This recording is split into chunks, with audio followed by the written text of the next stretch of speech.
Vivimos en un momento de la historia de la humanidad en donde algo tan simple como discernir lo que está bien de lo que está mal, diferenciar lo correcto de lo incorrecto, lo bueno de lo malo, se ha hecho una tarea enormemente difícil. Y eso afecta sin ninguna duda nuestra vida emocional, nuestra vida física, nuestra vida familiar, pero sobre todo nuestra vida espiritual. Por ese motivo queremos traerte luz a través de lo único que puede ayudarnos a comprender y diferenciar a través de la palabra de Dios, de la enseñanza, de la verdad que tenemos en Cristo. Espero que este mensaje traiga a tu vida luz, que te bendiga y te edifique y que de esa forma cambie totalmente la forma en la cual tú vives, pero que no únicamente eso, sino que tenga una trascendencia para la eternidad. Que Dios te bendiga y no te olvides de dejar tu like y suscribirte a nuestro canal si es que te ha gustado. Bueno, yo he aprendido mucho, aprendo mucho, admiro mucho en el Señor, a quien va a estar con nosotros hoy, que sintetizando todas las palabras o calificativos que podrían decir acerca de él, lo más importante es que es pastor, teólogo, dentro de otras cosas, historiador, autor de libros, pero lo más importante que es un hermano en Cristo, un hombre de Dios, que el Señor nos ha bendecido enormemente con tenerlo aquí en esta mañana. Y lo lindo de esto, que en el momento que me contacté con él, yo pensé que iba a decir que no, porque es un domingo de resurrección, ¿verdad? Y tiene su congregación, tiene su iglesia, y se dispuso inmediatamente. Y juntamente con él ha venido también dos hermanos, ha venido Nilson y Robert también, que gracias a Dios y gracias por estar aquí con nosotros. Bueno, sin más hay preámbulos, también es alguien que en estos tiempos, esto me atrevo a decirlo yo sobre todo, está haciendo un gran y necesario trabajo en redes sociales con respecto a lo que es la apologética, o más simplemente dicho, la defensa de la fe, en este caso cristiana. Y bueno, es Néstor Díaz, nuestro hermano Néstor Díaz. Es todo suyo este púlpito, este lugar. Y también trajo, como estaba prometido, los libros ahí, que al final vamos a hablar un poquito más de eso. Pastor, todo suyo. Muchas gracias. Caramba. Oye, me siento complacido de verdad de estar aquí. O sea, no me imaginaba que iba a ser tan efusivo, y la manera como me presentó su pastor hace que hasta yo me quiera escuchar. Bueno, para mí es un gozo, como siempre lo digo, cada vez que me invitan a algún podio directamente, estar aquí con ustedes. Agradecido también de que ustedes estén compartiendo con nosotros acá. Y sin duda alguna, creo que hoy tenemos un momento muy, muy especial por la festividad que estamos conmemorando. Pero antes de todo, voy a hacer una breve presentación. Ya no necesito presentarme yo, pero por lo menos presentar a la comunidad de los Nestoritos, que yo sé que van a estar después viendo este video. Entonces, si no los saludo, me matan. Vamos a compartir el canal ahora después. Sí, claro que sí. Entonces, para los que no me conocen, mi nombre es Néstor Díaz. Yo soy el director y programador principal de un programa de YouTube, un canal de YouTube que se llama El Teólogo Responde. El objetivo de ese canal, como el nombre lo indica, es responder preguntas incómodas que muchas veces tienen los hermanos sobre la fe, y obviamente también hacer no solo introducción a la fe, a la teología, a las preguntas incómodas que a veces la gente se hace, sino que también hacemos defensa de la fe. De hecho, el canal adquirió vida propia, porque originalmente el objetivo era simplemente hacer videos de preguntas así, con respuestas sencillas, a veces videos editados. Nunca pensábamos que íbamos a crear una comunidad con la que tendríamos que tener contacto días o por lo menos de forma directa, haciendo stream y directamente hablando con ellos, porque es una comunidad muy hermosa, se ha ido agrandando mucho más. He escuchado de gente que está en Australia, muchos canguros ahí escuchándonos a nosotros. Y también hemos tenido a gente de Italia. De hecho, la última convocatoria que vimos era gente que estaba escuchándonos desde Italia y creo que desde Francia, que también habían unos nestoritos en Japón. Increíble, en Japón. Y al final de cuentas, cuando tú dices eso, lo único que te cabe es darle la gloria al Señor, y gracias a Dios por las redes sociales. Creo que las redes sociales acercan a personas que están lejos. La evidencia es que estamos aquí justamente. Y qué bueno que el Señor permite eso. Pues bien, el canal adquirió vida propia porque comenzamos a hacer trabajo apologético. Es decir, al principio el objetivo, como les dije, era hacer videos de preguntas y respuestas, pero después comenzaron documentales, análisis de temas que tenían que ver mucho con la geopolítica desde el campo del teólogo, y finalmente vinieron las entrevistas y los ataques. Los ataques. Entonces, el ataque de los haters que comenzaron a aparecer ahí nos motivó a utilizar un poquito el sarcasmo para poder enganchar con generaciones más jóvenes. Y eso permitió directamente que pudiésemos tener un impacto mayor, no solo en los boomers, sino también en los millennials, en la generación Z y en la generación X sobre todo. Y el impacto ha sido grande, gracias al Señor. El Señor nos ha permitido hacer un trabajo amplio en el campo de lo que tiene que ver con la apologética frente al garroterismo. Para los que no saben, el garroterismo es un término que acuñamos para referirnos a los apologistas católicos romanos que trataban de hacer inducción en nuestro pueblo para tratar de escrachar a nuestra gente, escrachar nuestra fe. Y obviamente el trabajo fue tan profundamente increíble que justamente ayer me escribió un sacerdote que me dijo que él está pensando abandonar a los yesos, dejar atrás la idolatría y enfocarse en encontrar a Cristo a través de las Escrituras. Amén. Así que creo que es una obra y agradezco mucho al Señor por eso. Realmente gracias por su cálido aplauso.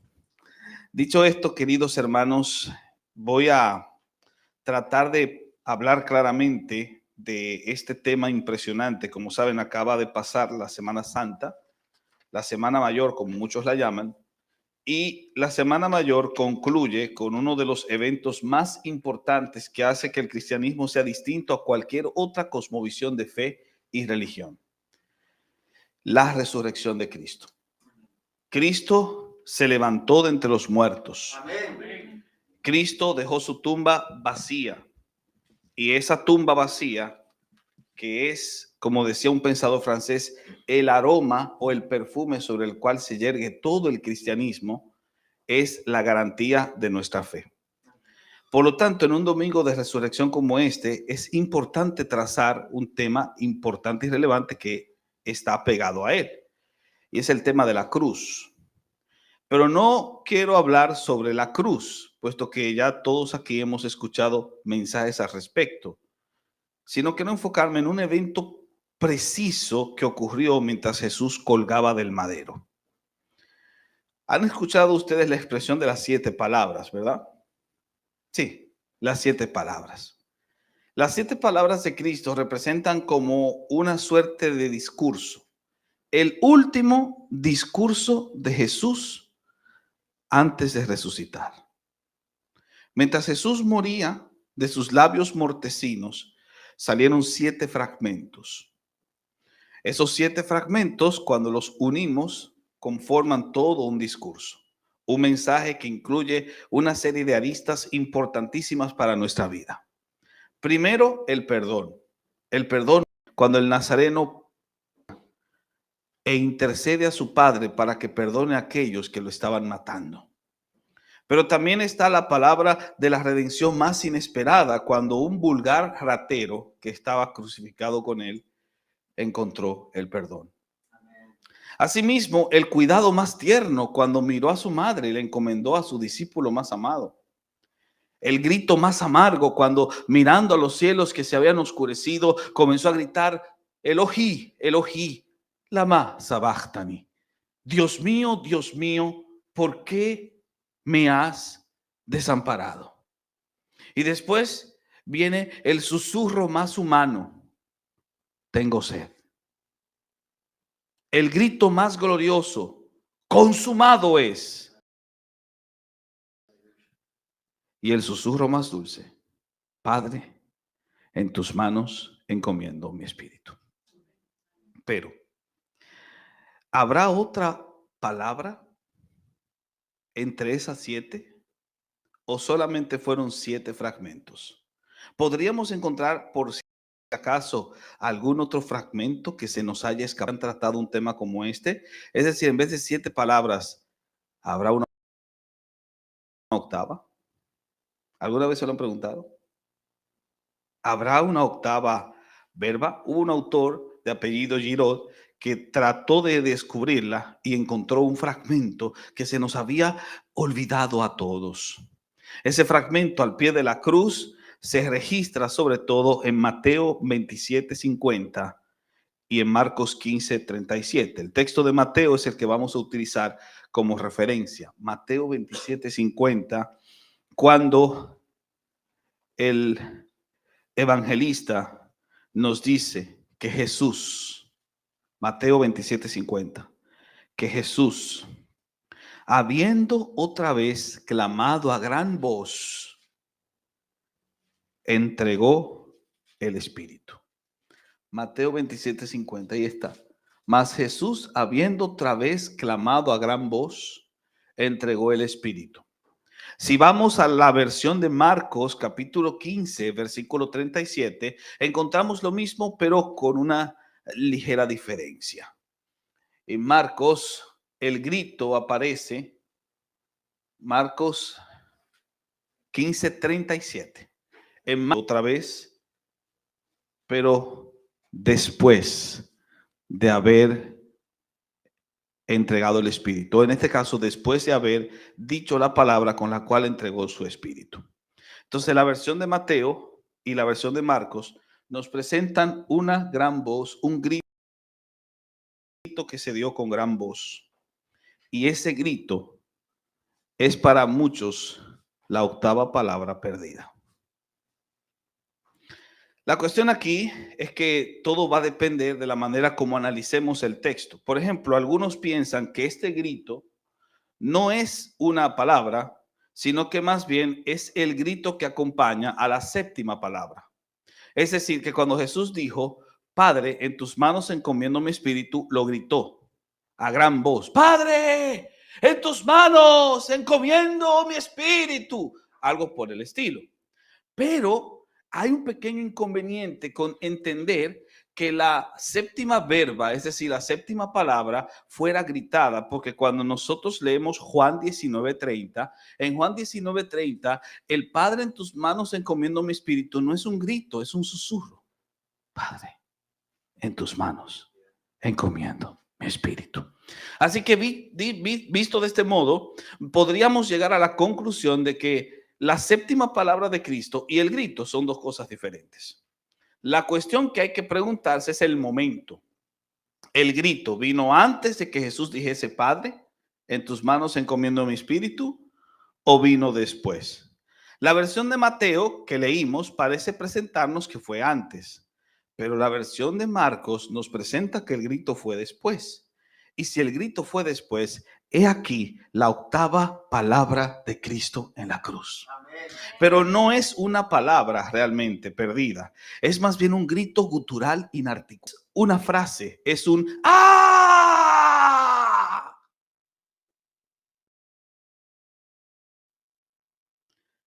De modo que este grito es lo último que Jesús dice. Después de haber susurrado, en tus manos encomiendo mi espíritu, y antes de inclinar la cabeza, grita, ¡ah! Como si lo único que le quedaba de energía lo disipó. El residuo de energía que le quedaba lo coloca en este grito, cabeza, y muere. Todo lo entregó en la cruz, hasta la última gota de sangre y la última gota de energía. Todo. Pero realmente lo importante no es aquí el grito. Lo importante es lo que pasó después del grito. Y Mateo, en el capítulo 27, nos va a explicar qué cosa ocurrió después de ese grito. Lo primero que ocurrió desde el verso 51 fue que el velo del templo se rasgó en dos, de arriba abajo. El velo del templo se rasgó. Es lo primero que vemos. El velo del templo era una gran cortina que se conocía como el parochet, tan pesada y grande que los talmudistas bromeaban diciendo que solo 300 sacerdotes podían mover esa cortina. Era una cortina muy pesada, muy grande, difícil de que se rompiese de arriba a abajo. Pero cuando Cristo murió, de acuerdo a un testimonio muy antiguo, el dintel del templo se rompió y el velo se partió cuando ese pedazo de piedra le cayó encima, lo rasgó de arriba abajo como si una espada invisible hubiese traspasado esa pesada cortina. De ese modo, a partir de ese desgarro, los sacerdotes, ¿por qué? Porque el espacio vacío quedó iluminado solamente por el candelabro de 7 brazos que estaba dentro del lugar santísimo, donde ya no había arca, por cierto. Entonces, cuando los sacerdotes vieron esto abierto y contemplaron ese espacio que solo el sumo sacerdote podía ver una vez al año, de pronto otro testimonio nos menciona que ocurrió algo. Lo que ocurrió fue aterrador. De esa oquedad llamada lugar santísimo vino una brisa. La brisa apagó el candelabro y de pronto, señores, golpeó ese brisero a los sacerdotes que estaban. Les golpeó el rostro. Algunos de esos sacerdotes cayeron al suelo y mientras caían escuchaban una voz que decía: vámonos de aquí. Esto que les acabo de contar es uno de los testimonios que dio Flavio Josefo, quien vivió 40 años después, pero 60 años después escribió los relatos de cómo el templo fue destruido y cuenta que 40 años antes de su destrucción, una voz salió del lugar santísimo, quebrándolo todo y gritando: vámonos de aquí. Esto coincide justamente con el momento en que el velo del templo se rasgó en dos, de arriba a abajo. Y lo que estaba indicando es que a partir de la muerte de Cristo en la cruz, ese templo ya no tenía función. Porque ese velo que cubría el templo fue rasgado en dos, de arriba a abajo. Y de esa manera, el mensaje oculto que tenemos es que con la muerte de Cristo en la cruz, usted ya tiene acceso libre a vuestro Dios. Amén. De hecho, nadie lo entendió mejor que el autor de Hebreos en el capítulo 10, versículos 19. Qué bueno que iniciaron acá con ese texto. Hebreos 10, 19 al 22. En ese pasaje, el autor está interpretando lo que ocurrió cuando el velo se rasgó de arriba abajo en dos. Y lo que interpreta este autor es que así que tenemos libertad para entrar en el lugar santísimo por la sangre de Jesucristo. 20. Por el camino nuevo y vivo. Noten qué interesante expresión, el camino nuevo, porque este camino estaba vedado para todos hasta que Cristo murió en la cruz. Se abrió el velo y ahora tenemos un camino nuevo, pero también vivo. Ese camino nuevo y vivo se nos abrió a través del velo, porque esa cortina que se partió representaba el cuerpo de Cristo partido en la cruz. Ahí lo dice, esto es el velo. Tenemos un gran sacerdote sobre la casa de Dios, por lo cual, consejo, acerquémonos con corazón sincero, en plena certidumbre de fe, purificados los corazones de mala conciencia. Esta es la conclusión a la que el autor inspirado llega tras analizar este evento precioso que ocurrió, aterrador, debo decir, cuando Cristo murió en la cruz. En ese templo que ya no tenía ningún funcionamiento, el velo se rompió, la brisa salió, se apagaron las lumbreras del candelabro y una voz gritó: vámonos de aquí, ya no tiene sentido. Los sacerdotes que estuvieron allí quedaron tan confundidos que tan solo 2 años después, muchos de ellos se unieron a la comunidad cristiana de Jerusalén. Eso ustedes lo pueden ver en Hechos capítulo 6, verso 7. No lo tienen que buscar, pero lo pueden anotar. Donde ustedes van a ver que muchos sacerdotes se convirtieron a Cristo porque quedaron impactados por lo que había ocurrido en ese templo y tardaron por lo menos 2 años para darse cuenta de lo que realmente significaba. Ahora, el velo del templo rasgado no es lo único que ocurrió cuando Cristo gritó su terrible ¡ah! Hay una segunda cosa que ocurrió y la encontramos en el mismo versículo 51 de Mateo 27. Allí dice que no solo se rasgó el velo, sino que las piedras se partieron cuando ocurrió un terrible terremoto. Mateo 27, 51, y la tierra tembló y las rocas se partieron. ¿Saben qué significa esto? Para el terremoto era símbolo de la ira de Dios. De hecho, toda la literatura apocalíptica está repleta de sismos representando a Dios airado, destruyendo la tierra. Este sismo fue un sismo muy terrible. Llegó a sentirse nada más ni nada menos que a 70 kilómetros a la distancia, de acuerdo a una reciente investigación que hizo el equipo de Jefferson Williams. Este terremoto partió, como dice el texto, las piedras, la cara calavérica del Gólgota quedó rasgada y la cicatriz hizo que el terremoto partiese a 2 metros de profundidad el terrible calcáreo suelo. 2 metros de profundidad todavía era visible 400 años después. 400 años después, hubo un autor que pasó por esas tierras y hablaba del monte donde Cristo murió, que tenía una grieta que llegaba a 2 metros de profundidad y que justamente fue provocada cuando Cristo murió en aquella ocasión. Este terremoto tiene un mensaje para nosotros. Es un mensaje de juicio, porque como los terremotos estaban vinculados a la imaginería apocalíptica, cada vez que se hablaba de un terremoto, se hablaba de la ira de Dios. Por tanto, lo que Mateo tiene en mente es que el juicio de Dios también vino y fue anunciado y proclamado cuando Cristo murió en la cruz.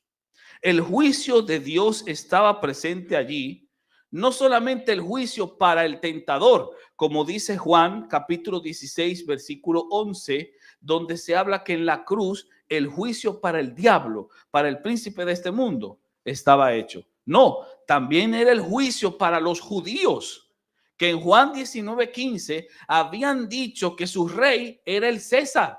Y habían elegido al César por rey y a un ladrón para que no muriese ese día. Los judíos también habían sido juzgados en ese momento de la cruz. Y así, el grito de Cristo, el ¡ah! De Jesús, no es solo un anuncio de salvación para todos nosotros que tenemos entrada al lugar santísimo porque el velo se rasgó. También en esa misma cruz hay un anuncio de condenación para aquellos que no creyeron. La cruz entonces se convierte en un mensaje de 2 sentidos, en una espada de 2 filos, un filo para salvación y un filo para condenación. Y a partir de ese momento, toda predicación que tenga la cruz como centro, lo que va a generar siempre son 2 reacciones diferentes. Para uno será locura, para otros será poder de Dios. Para unos será olor de vida, para otros olor de muerte. Para unos será caída y para otros será levantamiento. Unos serán salvos, pero el mismo mensaje que salva a unos, a otros los condena. La cruz entonces es una paradoja. Es la gran paradoja de Dios. Así como Cristo es la gran paradoja al ser hombre y Dios al mismo tiempo, de la misma manera la cruz es una paradoja porque es un mensaje que salva, pero que también condena. Que Dios nos permita ser de aquellos que el mensaje de la cruz les abre el corazón y no se los endurece. Porque terriblemente la experiencia nos ha enseñado que muchos de los que se sientan en nuestras sillas son de los que se endurecen. Y la cruz entonces se convierte en tropezadero para ellos, en condenación y en juicio. La cruz no es velo abierto, sino terremoto que destruye. Pero el terremoto no es lo único que ocurrió. Ocurrió una tercera cosa cuando Cristo gritó, ¡ah! Versículos 52 y 53 nos dice algo impresionante que solo Mateo es quien menciona este evento, ninguno de los otros evangelistas.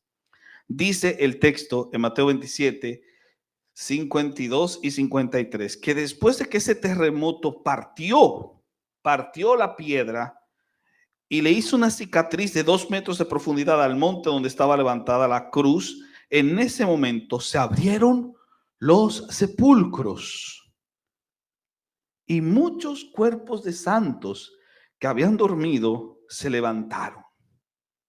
Y saliendo de los sepulcros, después de la resurrección de él, vinieron a la santa ciudad y aparecieron a muchos. Esta escena es una escena de ultratumba, literalmente. De hecho, es Mateo el único que menciona este evento y por eso algunos especialistas han dicho que esto no ocurrió de verdad, que esto no sucedió. De hecho, algunos de los expertos, entre comillas, que han leído a Mateo, creen que Mateo lo que vio aquí fue la muerte de Cristo como una colosal película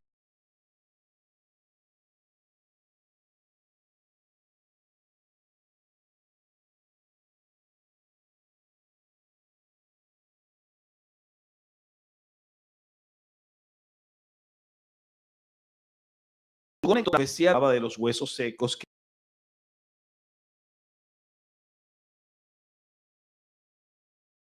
No hay acá como un suceso histórico. Lo que hay acá es un intento de hacer una exégesis literaria entretejida con la verdad que impide distinguir lo real de la ficción. Pero nosotros no creemos eso. Sabemos muy bien que este evento es históricamente cierto y fidedigno y que tratar de reducirlo a un mero evento literario solamente surge porque la persona quiere torcer las escrituras y no quiere aceptar lo sobrenatural del episodio. No, más bien nosotros creemos que esto ocurrió porque la lectura natural del pasaje nos lleva a esa conclusión. Desnaturalizaríamos el texto bíblico si llegamos a decir que eso de la resurrección de esta gente cuando Cristo murió no tiene nada que ver con la realidad, sino que es ficción del evangelista. Por supuesto que no. Dios hizo un milagro de resurrección cuando Cristo murió en la cruz. Y aunque no nos vamos a enfocar en los detalles, en las preguntas de quién fue que resucitó o quiénes eran estas personas, qué pasó con ellos después, si murieron o si fueron llevados al cielo como un trofeo, nada de eso nos vamos a enfocar en eso, porque esos detalles a veces generan tales excesos que nosotros tendríamos que cuidarnos de ellos. De hecho, son excesos que han acompañado a los cristianos desde la antigüedad, porque en el siglo III más o menos apareció un evangelio que se llamaba el Evangelio de Nicodemo, que trataba de decirte quiénes resucitaron en esa ocasión. Nada, no nos metemos en eso, pero sí podríamos sacar un mensaje ahí. Y este mensaje viene con una ilustración que, por cierto, presento en el libro que está ahí y que no está muy lejos de la verdad. Por favor, acompáñenme a esa tarde en la que Cristo murió en la cruz, el terremoto ocurrió y los sepulcros se abrieron. Imaginen esta escena de un hombre que acaba de despertar. Mientras poco a poco está pensando qué es lo que pasó conmigo, va recordando lentamente el rostro de su esposa, el rostro de sus hijos y el momento en el que perdió la conciencia. Luego comienza a recordar ese episodio en el que se encontraba en el seno de Abraham, justamente con todos los santos de la antigüedad. Y cuando abre los ojos dice, ¿qué hago aquí? Todavía el estupor de la muerte se siente alrededor. Los lienzos que le habían cubierto cuando había sido enterrado todavía se encuentran. Trata de quitárselo lo más desesperadamente posible y cuando se incorpora ve que otra mano está saliendo de la tierra. Ayuda a esta persona a levantarse y mientras todavía se sienten mareados, ¿qué acaba de pasar? Recuerdan la voz que les decía, levantaos de entre los muertos. Entonces escuchan el nombre que resonó en los avernos cuando sus ojos se abrieron. Jesucristo. Jesucristo. acaban de resucitar. Se han dado cuenta que acaban de volver de entre los muertos. ¿Pero por qué? ¿Pero para qué? ¿Qué pasó aquí? Y mientras están tratando de lidiar con las preguntas que les vienen a la cabeza, amontonadas como un reguero de moscas ante la carne fétida, de pronto, escuchan una voz que les dice: impresionen el corazón, no salgan de aquí hasta que pasen 3 días. Así que se quedan recomponiendo las fuerzas 3 días, tratando de ubicar algún tipo de vestimenta que puedan encontrar, porque la que tienen son vendajes. Y lo que tratan de hacer es, mientras esperan sentados, meditando en qué fue lo que ocurrió, pasada la primera noche, la segunda noche, la tercera noche, salen de ese escondrijo, salen de los cementerios y comienzan a visitar a las personas que recordaban. Y cuando los visitan 3 días después, su testimonio fue el contrapeso que Dios deseaba para que el informe falso de los guardias no resonase más que el testimonio de la resurrección. Recuerden que cuando Cristo resucitó, los guardias que lo vieron resucitado tenían el corazón tan duro que aceptaron dinero para decir que los discípulos se robaron el cuerpo. Este informe falso, nacido del soborno, se regó por toda la ciudad. Y mientras mucha gente comenzó a dudar de que Jesús había resucitado, sino que sus discípulos se habían robado el cuerpo, viene este tipo que había muerto hace unos años atrás y se me aparece en la puerta de mi casa diciéndome que Jesús resucitó. ¿Ven el propósito y el objetivo marcado? Por supuesto que con esta evidencia interesante, nosotros podemos llegar a una sola conclusión, y es esta: estos hombres resucitaron porque fueron rescatados del poder del enemigo. El enemigo era la muerte. ¿Y quién los venció? Justamente los venció Jesucristo. Como dice Efesios 4:8, Cristo los venció. De hecho, posiblemente pensando en este episodio, es que Pablo escribe en Efesios 4:8 lo siguiente. Tomando una cita de uno de los salmos, Pablo dice, y con esto conecta con el episodio que acabamos de relatar, que cuando Jesús subió a lo alto, llevó cautiva la cautividad y dio dones a los hombres. Y esta expresión, cautiva la cautividad, es una expresión muy curiosa porque solo aparece aquí con Pablo en el texto griego, y en el texto hebreo aparece en 2 ocasiones, en el salmo que él cita y en el libro de Jueces, capítulo 5. En Jueces 5 tenemos el poema más antiguo que se conoce de Israel. Es el canto de Débora. Y en ese canto aparece una expresión muy gloriosa: levántate, Barak, lleva tus cautivos, oh hijo de Abinoam. La expresión lleva tus cautivos, ¿qué le provoca en la cabeza? ¿Qué imagen les llega en la cabeza cuando yo les digo que Barak llevó a los cautivos? Hay una imagen que a todos les llega, posiblemente no a todos, pero a la gran mayoría. Y es que cuando habla de cautivos, es que como venció en la guerra, los enemigos quedaron cautivos y se lleva a los enemigos cautivos. ¿Verdad que sí? Pero el texto nos enseña que Barak no dejó vivo a nadie. ¿Qué cautivos tenía si no llevó vivo a nadie? La respuesta es muy básica y sencilla. Los cautivos no son los del ejército enemigo, sino los cautivos amigos que el ejército enemigo tenía. Es decir, los que había librado de su pueblo que estaban esclavizados por los cananeos. Destrozó a los cananeos y rescató a los rehenes. Entonces la imagen es de rescate de rehenes. ¿Qué rehenes rescató Jesús cuando murió? Los rehenes de la muerte. ¿Y quiénes eran los rehenes de la muerte? Los que resucitaron ese día. Entonces, ¿vieron cómo se conecta el texto? Bien interesante, dándonos a entender una sola cosa: que Cristo venció en la cruz a la muerte y usted ha vencido con él. Es el testimonio de que nosotros vencimos en Cristo Jesús, y el episodio de los muertos resucitados en el día en que Cristo murió es garantía para nosotros de la promesa que vemos en Juan capítulo 11, versículos 25 y 26. Yo soy la resurrección y la vida. El que cree en mí, aunque esté muerto, vivirá. Entonces, en la cruz, Jesús abrió un camino nuevo y vivo para ti. En la cruz anunció el juicio para quienes no creen. Y en la cruz prometió la resurrección y la victoria sobre la muerte para todos aquellos que creen en él. ¿No merece eso un gran aplauso de nuestra parte? Pero ocurrió algo más.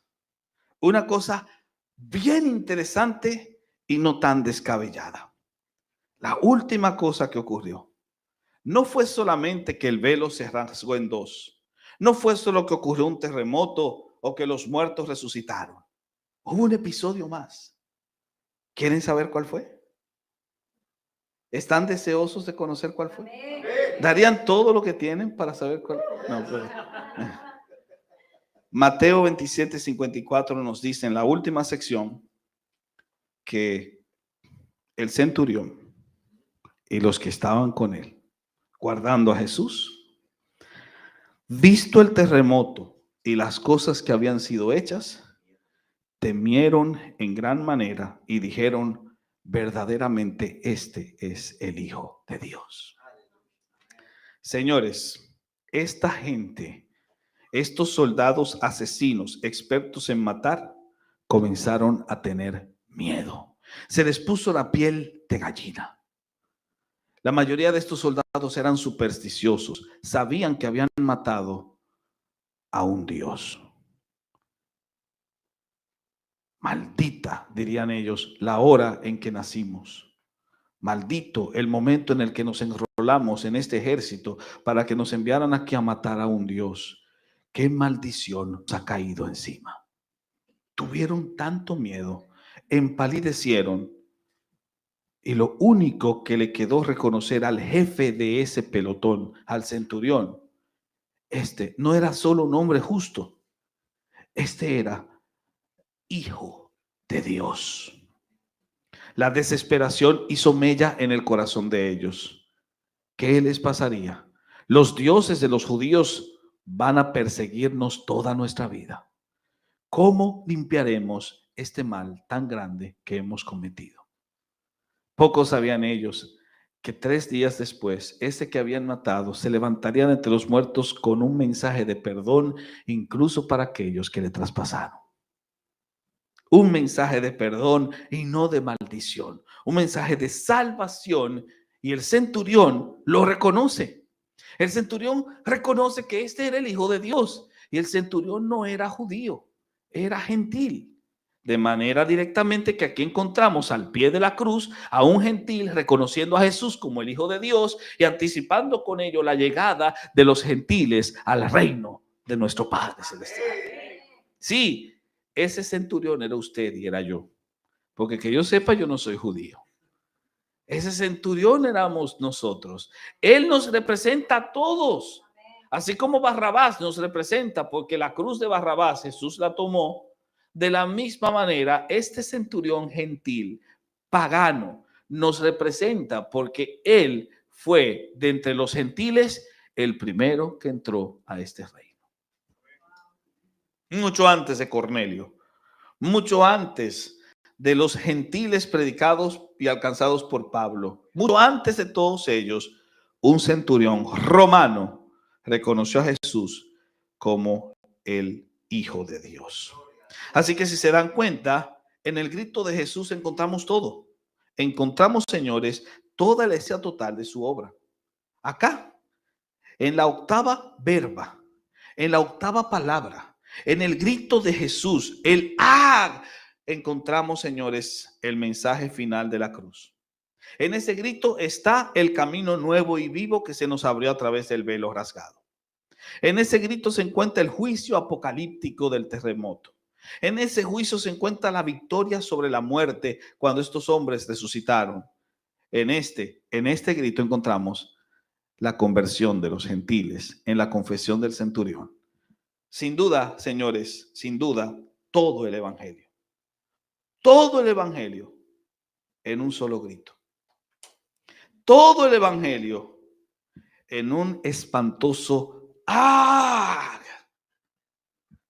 Todo el evangelio resumido en una sola expresión. Como diría Spurgeon, que aumentando este texto, Spurgeon diría algo que lo voy a citar directamente del libro que trajimos. Spurgeon diría, y digo que lo entendió muy bien cuando escribió, estos primeros milagros, el velo, el terremoto, los muertos resucitados, la confesión del gentil, estos primeros milagros originados en conexión con la muerte de Cristo, eran típicos de las maravillas espirituales que serán continuadas hasta que Él venga otra vez. Amén. Los corazones duros son partidos. Las tumbas del pecado son abiertas. Aquellos que han muerto en pecado y transgresiones y sepultados en sepulcros de lujuria y maldad son avivados y se levantan de entre los muertos y van hacia la ciudad santa, la nueva Jerusalén, reconociendo como el centurión, este es el Hijo de Dios. Amén. ¿No está bien dicho esto? Entonces, la octava palabra, mis hermanos amados, esconde todas las plenas riquezas del discurso cristiano.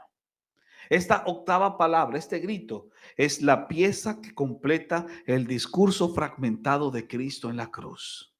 Es la pieza del rompecabezas del Evangelio, en la cual fluye a borbotones el raudal carmesí contemplado por el himnólogo Robert Lowry cuando en 1827 escribió: ¿quién me puede dar perdón?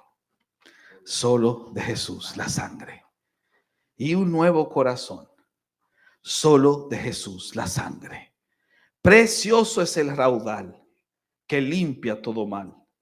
No hay otro manantial. Solo de Jesús la sangre.